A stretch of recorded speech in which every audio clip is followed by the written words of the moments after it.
আসসালামু আলাইকুম। সবাই কেমন আছেন? আশা করতেছি সবাই খুব ভালো আছেন। আমরাও আল্লাহর রহমতে ভালো আছি। আজকে নতুন একটা রেসিপি করবো। এটা চিনতেছেন সবাই? এগুলো চিনছেন? এগুলো হচ্ছে পাঁচফোড়ন। আর এটা কি বলেন তো? গেস করেন সবাই। এগুলো হচ্ছে কি? পেঁপে, লাউ? না, পেঁপেও না, লাউও না। এগুলো হচ্ছে তরমুজের খোসা। চিনে যাচ্ছে না? এই যে লাল লাল তরমুজের উপরের ইয়েগুলো দেখা যাইতেছে। আজকে আমরা রেসিপিটা করতেছি, সাথে থাকবেন। কিভাবে রান্না করতে হয় বা কি খেতে কি রকম লাগে সবকিছু দেখে যাবেন অবশ্যই।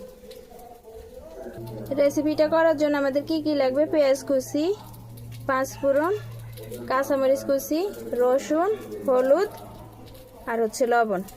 এগুলা দিয়ে আজকে রেসিপিটা করা হবে। সাথে থাকবেন অবশ্যই, পুরো ভিডিওটা দেখে যাবেন। এই যে পাঁচফোড়ন দিয়ে দিয়েছি তেলের মধ্যে। এবার দিয়ে দিতেছি কাঁচামরিচও দিয়ে দেওয়া হয়েছে। এখন দিয়ে দিব হচ্ছে পেঁয়াজ কুচি। পেঁয়াজ, কাঁচামরিচ আর পাঁচফোড়ন এগুলো এখন কিছুক্ষণ ভেজে নিব।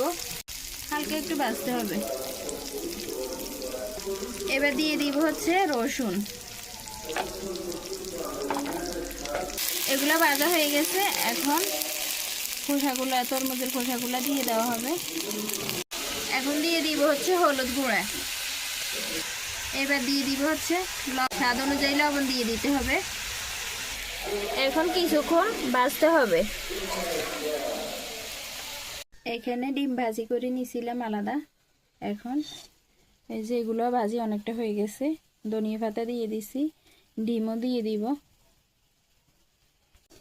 ভাজি আর অল্প একটু নাড়াচাড়া করলে এগুলো সব কিছু একসাথে মিক্স করলেই হয়ে যাবে, আর বেশিক্ষণ চুলাতে রাখতে হবে না। এবার দিয়ে দিব হচ্ছে ম্যাজিক মশলা।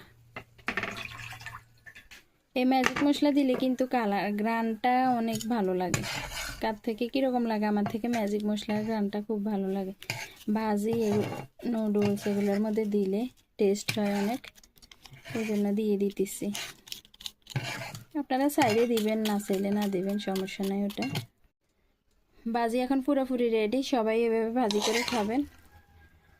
কার থেকে কীরকম লাগে ওইটাও কমেন্ট করে জানাবেন। আমাদের থেকে খুব ভালো লাগছে। আমরা নারকেল দিয়ে ভাজি করছি, ওইটাও মজা হয়েছে। এখন আজকে পাঁচফোড়ন আর ডিম দিয়ে ভাজি করা হয়েছে, এইটাও খুব মজা হয়েছে। লবণ দেখছি।